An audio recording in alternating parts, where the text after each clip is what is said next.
అడిగిర్రా ఎలక్షన్లో కాంగ్రెస్ పార్టీలోకి రావాలా మీరు? కాంగ్రెస్ పార్టీ అందరు వచ్చిండ్రు నా దగ్గరికి, ప్రతి ఒక్కరు వచ్చిండ్రు. ఏం చెప్పినప్పుడు మీ సమాధానం? నేను రాలేను, నేను డైరెక్ట్ చెప్పిన నేను రాలేను, నేను సుధీర్ రెడ్డి గారు ఎంబడే ఉంటాను. సుధీర్ అన్న నాకు ఇష్టం నిజంగా కూడా వాస్తవానికి, ఎందుకంటే ఆయన చేసే పనులు చూస్తున్నాను కాబట్టి, ఇన్నేళ్ళ నుంచి చూసిన కాబట్టి. మధుయాష్కి గారు ఏడుండే, నిజామాబాద్లో ఉండే. కానీ మీకు చాలా దగ్గర బంధువు కదా. దగ్గర బంధువు అయినా నేను వెళ్ళలేకపోయినా అంటే మీరు రాజకీయం చేస్తే అట్లా చేస్తా, లేకుంటే రాజకీయాల నుంచి తప్పుకుంటా అని. కమిట్మెంట్ పాలిటిక్స్ అంతే కదా. కమిట్మెంట్ అంటే కమిట్మెంటే. ఇక నేను ఇప్పటికైనా నేను ఒక్కటే విషయం చెప్తున్నా, సుధీర్ రెడ్డి గారే ఎంబడే ఉంటా రాజకీయాలలో ఉన్నంత వరకు.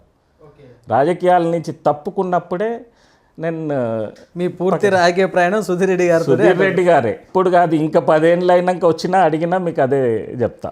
ఎల్బీ నగర్ నియోజకవర్గంలో గత 2023-24 ఎమ్మెల్యే ఎలక్షన్ చూసుకుంటే మీ బంధువు మధుయాష్కి గౌడ్ గారికి మీరు బీఆర్ఎస్ పార్టీలో ఉన్నా కూడా లోపల మధుయాష్కి గౌడ్ గారికి సపోర్ట్ చేసిర్రని ప్రచారం కూడా జరుగుతుంది. అది వాస్తవం కాదా?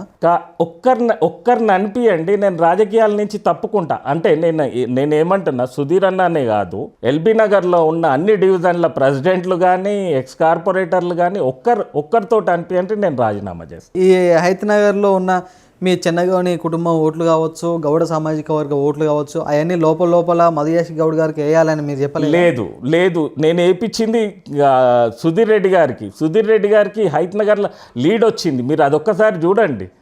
హైతనగర్లో లీడ్ తీసుకొచ్చింది నేను డివిజన్ ప్రెసిడెంట్గా ఉన్నాను.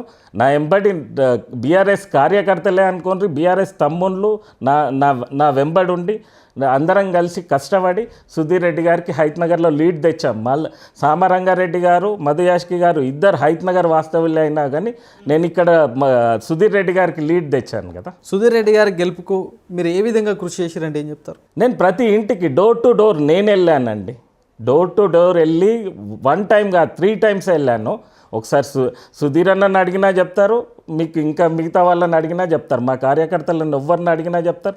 సెకండ్ క్యాడర్ లీడర్స్ కానీ ఎక్స్ కార్పొరేటర్స్ కానీ, ఇప్పుడు నాకు ఎక్స్ కార్పొరేటర్ సామ తిరుమల రెడ్డి గారు ఉండరు, పోయి అడగండి నేను ఎలా చేశాను అనేది ఆయన కూడా చెప్తారు. ఉమ్మడి హైతనగర్ డివిజన్ నుండి మీరు కార్పొరేటర్గా పోటీ చేయాలన్న ప్రచారం బలంగా జరుగుతుంది. ఎందుకు పోటీ చేయాలనుకుంటారంటే ఏం చెప్తారు? నేను ప్రజలకు ఇప్పటి వరకు నేను చేసింది పవర్లో లేకుండా చేసిన, పవర్లో వచ్చి ఒక్కసారి నేను చేయాలనే కోరిక నాకు ఈ రోజు నుంచి కాదు, 2009లో నాకు 3 రోజులు అంటే 3 డేస్ స్క్రోలింగ్లో వచ్చింది, టికెట్ ఇచ్చిండ్రు కాంగ్రెస్ పార్టీ. ఇప్పుడు నువ్వు అంటున్నావు కాంగ్రెస్ పార్టీ నుంచి ఎందుకు వెళ్ళిపోయినరు అనేది. కాంగ్రెస్ పార్టీ ఆ రోజు డి శ్రీనివాస్ గారు నాకు ఆ రోజు ఇవ్వలేకపోయినరు, సుధీర్ అన్న అనౌన్స్ చేసిండ్రు.